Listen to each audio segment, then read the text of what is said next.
Well, crews were hard at work today, pumping water off the roads on the Outer Banks.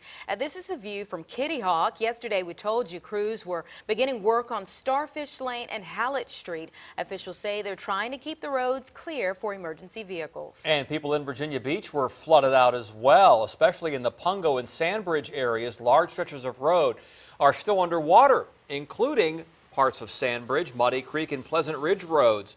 People who live nearby say it's unreal to see all of this water. It's more than I think I've ever seen. Sometimes it's like after a hurricane, but it runs off fairly quickly, and this doesn't seem to be running off very fast.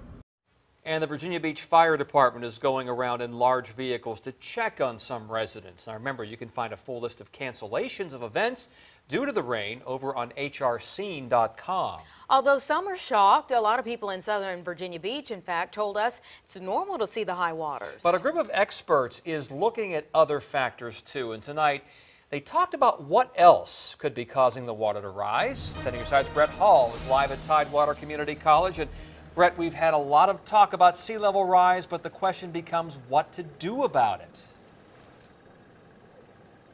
Well, Tom and Anita, there were a lot of decision makers for the city of Virginia Beach at tonight's symposium. Everybody seemed to come wanting a finite answer to what exactly is causing such a big problem. It was southern Virginia Beach that saw the roads taken over by water these past few days. And it was southern Virginia Beach's councilwoman, Barbara Henley, who says when she helped plan tonight's event months ago, she had no idea how timely it would be. Wow, we certainly didn't expect this. Expect a standing room only crowd to hear from a National Weather Service meteorologist and a federal hydrologist explain why so many homes, neighborhoods, and everyday lives here seem to be more consistently affected by flooding. In case you didn't attend. The flooding issue is a multivariate problem, and that there's a number of contributors. And two that Kurt McCoy focused on? Whether it's changes in atmospheric deposition or land use changes. We use those to help us explain changes in hydrology.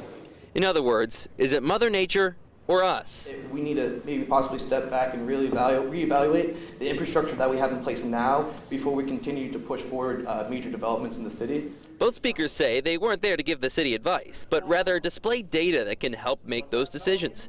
They say if you should take anything away, it should be that no two flooding events are ever the same.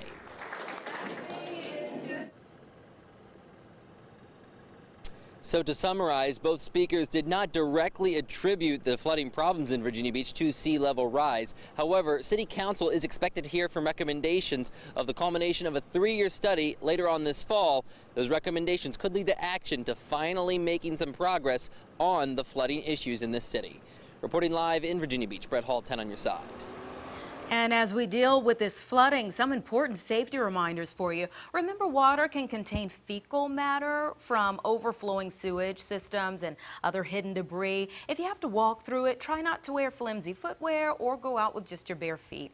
Wash with soap and water immediately if you do come in contact with the water. And all this rain is causing a ripple effect across our area. We are seeing a lot of swimming advisories tonight.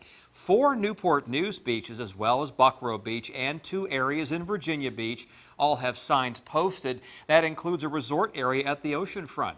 Bacteria in the water could make you sick. We're going to update you as soon as those advisories are lifted.